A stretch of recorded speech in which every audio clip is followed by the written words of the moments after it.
Ayun at welcome back muli sa channel ko. So for today's video, mag-unboxing tayo ng in-order kong fishing rod through online. So ito na siya. Yan. Kung makikita nyo, secure yung pagka-package niya.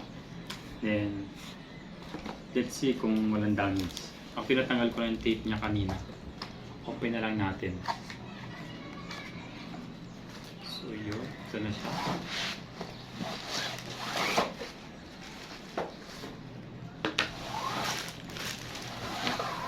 Yun, okay.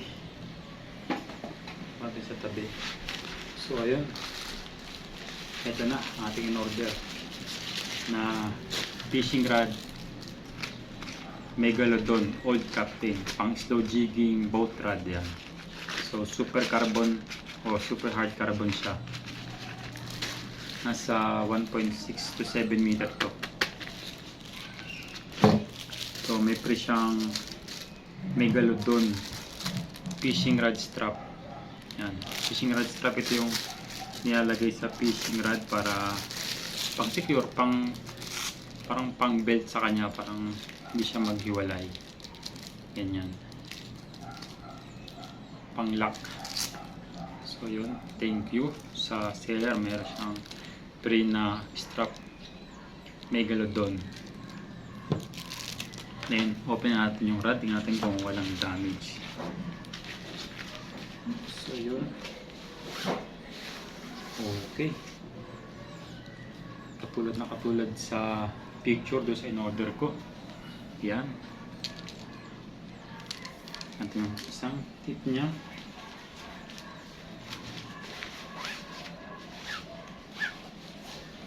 Ayun, lagyan na natin dyan. Okay, maganda yung kanyang guide ring, walang damage. Okay, good. So lagyan natin.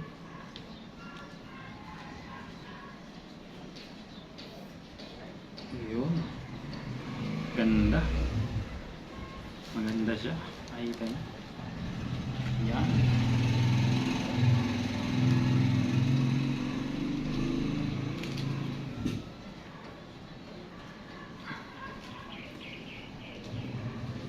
So order pala ako nito kasi dahil meron akong fishing reel na nabili ko dito sa amin sa Kalamba, na isang Japan surplusan, yung bagong bukas ng surplusan. Matagal ko na rin siyang nabili. So ngayon nag-isip ako at hindi ko alam kung anong magandang rod ang papero or papares dito. So nagtanong ako sa mga kapwa ko angler, nag-post ako sa Facebook group sa Pinoy Anglers, at yun, marami namang nag-comment at nagbigay ng advice at tips kung anong bagay na rod at pwede kong biling rod para dito sa reel na to. Pero yun, bago lahat, shoutout muna sa kapwa ko anglers, sa inyong lahat na nagbigay ng tips at advice sa akin kung anong magandang bilhin at magandang i-pair sa reel na to. So shoutout sa kanila lang lahat.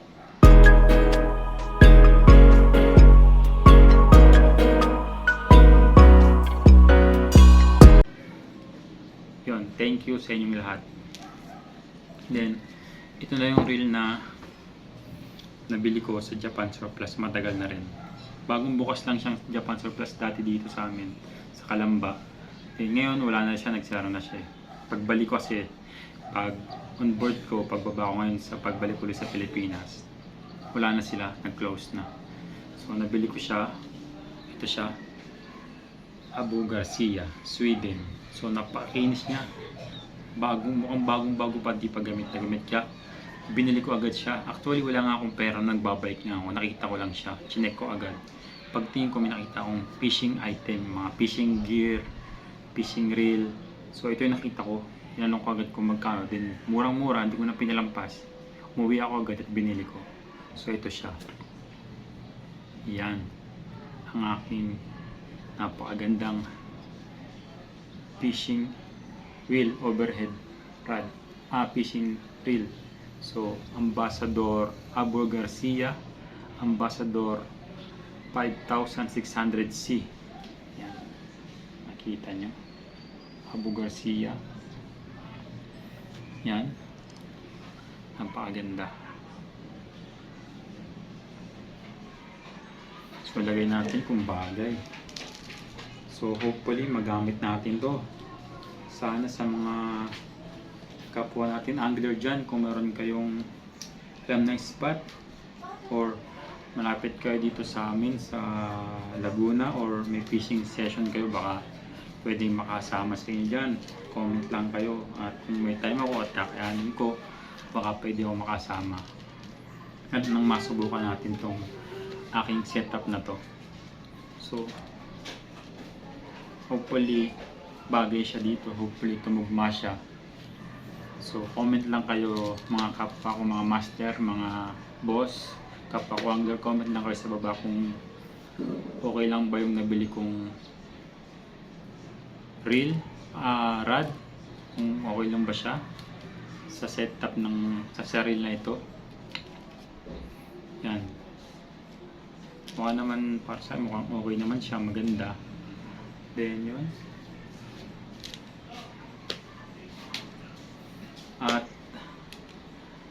nabili ko pala siya through online. Ang pangalan niya pala ulit Megalodon Old Captain Snow Jigging Boat Rod. Yan. So solid tip siya, design niya. Meron siyang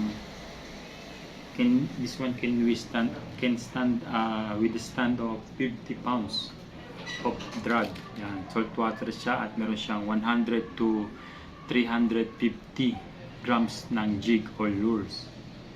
90% carbon content. Yan, ang rod na to. At nabili ko siya sa True Lazada. At ang visit na lang ako sa store nila. And then Megalodon. Yan. Tingnan natin, ang ganda ng setup niya. Sana I hope na matibay itong reel na to, itong rod na to. Kasi based on sa mga comment naman at description nila dun sa shop, sa store dito sa online, okay naman. So I hope na matibay to.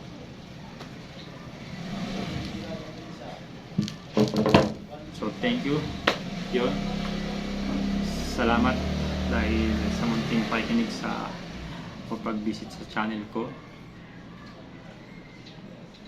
Then ayun, please don't forget to like and subscribe sa channel ko at pakiclick na rin ang notification bell para laging updated sa mga darating ko pang mga videos. So hanggang dito na lang tayo mga master.